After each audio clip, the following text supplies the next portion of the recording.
안녕하세요. 김박현입니다. 부록 8번째 시간입니다. 오늘은 고교 학점제를 맞이하여서 대학 입시가 어떻게 달라져야 되는지 서교연에서 제시한 시나리오 3가지를 살펴보고자 합니다.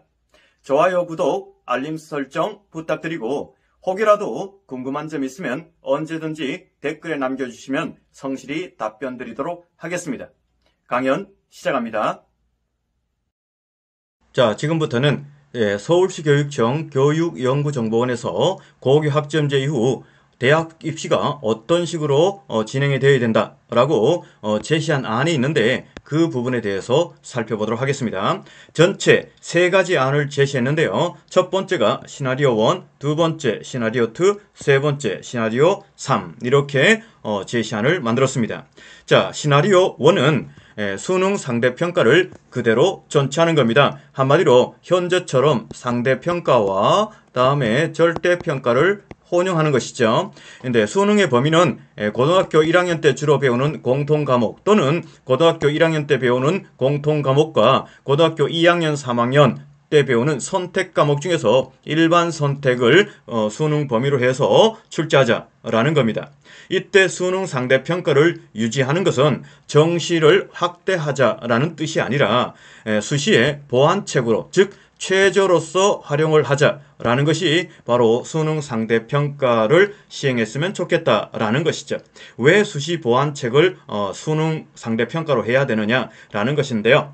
자, 고교 학점제 시절에서는 내신이 전부 다 고등학교 1학년 거 이외에는 성취도 평가로 제시되기 때문에 그 학생의 구체적인 학업 성취도를 확인하기 어렵기 때문에 그래서 수능을 최저로서 활용해서 그 학생의 실력을 담보하자라는 것이 기본적인 취지다 이렇게 볼 수 있겠습니다. 또한 기존처럼 학생부 서류평가를 통해서 수시를 통해서 선발할 수 있게끔 하고 대학별 고사 즉 논술, 면접, 실기를 통해서 대학에서 선발할 수 있게끔 제도적으로 그대로 유지하자라는 겁니다. 그리고 현재와 동일하게 수능 위주 전형도 일부 유지한다라는 것이죠. 자, 이렇게 하는 것이 바로 시나리오 1인데요. 이렇게 진행되었을 때 기본적인 특징이 있습니다. 자, 기존의 대학 입시와 너무나 유사하다라는 것이죠. 다시 말해서 정량평가와 정성평가가 병행이 가능하다라는 겁니다. 그런데 여기서 발생되는 문제점이 있습니다. 자, 수시, 정시 비율을 어떻게 해야 되는지 논의가 계속해서 일어날 수밖에 없다라는 겁니다. 수능이 상대평가이기 때문에 대학에서는 손쉽게 학생들을 선발하기 위해서 수능 위주 전형으로 많은 학생을 선발할 가능성이 있다라는 겁니다. 만일에 이렇게 된다면 고교 학점제의 취지가 완전히 무색게 되는 것으로서 고교 학점제가 의미가 없어진다라는 것이죠. 그렇게 되면은 일선 학교에서 엄청난 그런 혼란을 겪을 수밖에 없다라는 겁니다. 또한 여기서 대입 공정성의 문제가 계속해서 논란거리가 될 수밖에 없다라는 겁니다.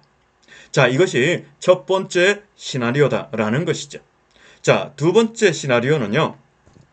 자, 수능 전 영역을 절대평가로 하자라는 겁니다. 물론 수능의 범위는 고등학교 1학년 때 배우는 공통과목이나 또는 고등학교 1학년 때 배우는 공통과목과 선택과목 중에서 일반 선택 과목을 소능 과목으로 만들어서 전체 다 절대평가로 수능을 보자라는 것이죠.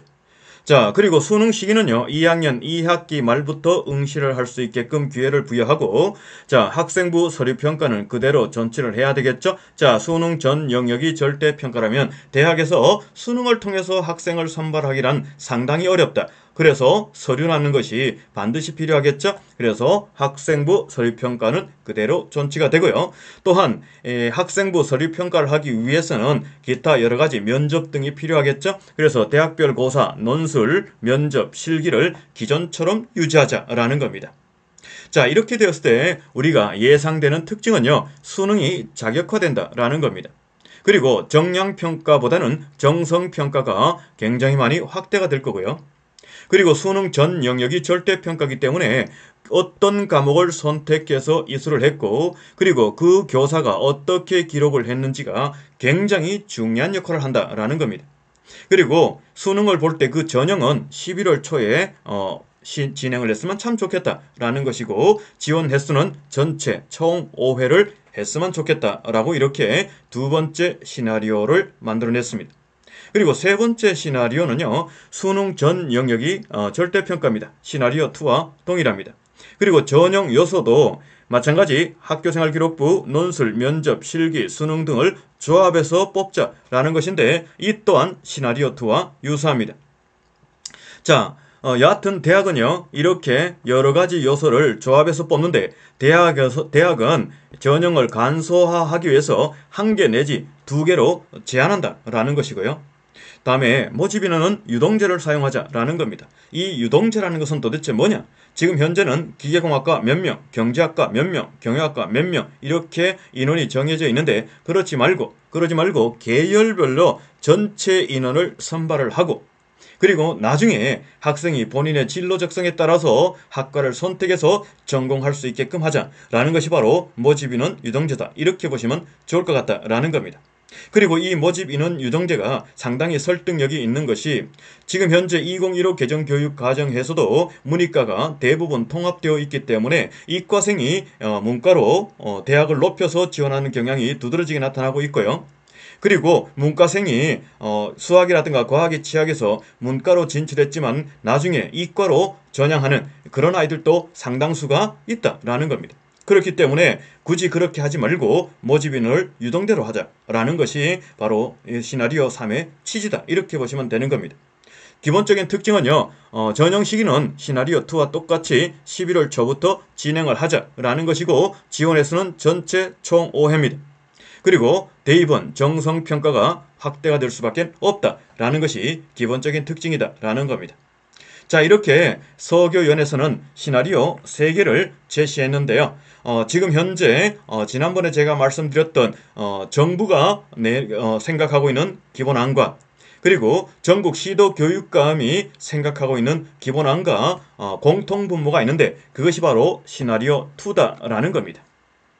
여하튼 시나리오 1으로 되든 시나리오 2도 되든 시나리오 3로 되든 아무런 관계없이 수능의 역할은 굉장히 많이 축소가 된다라는 거 우리는 충분히 이해하실 필요가 있겠다라는 겁니다.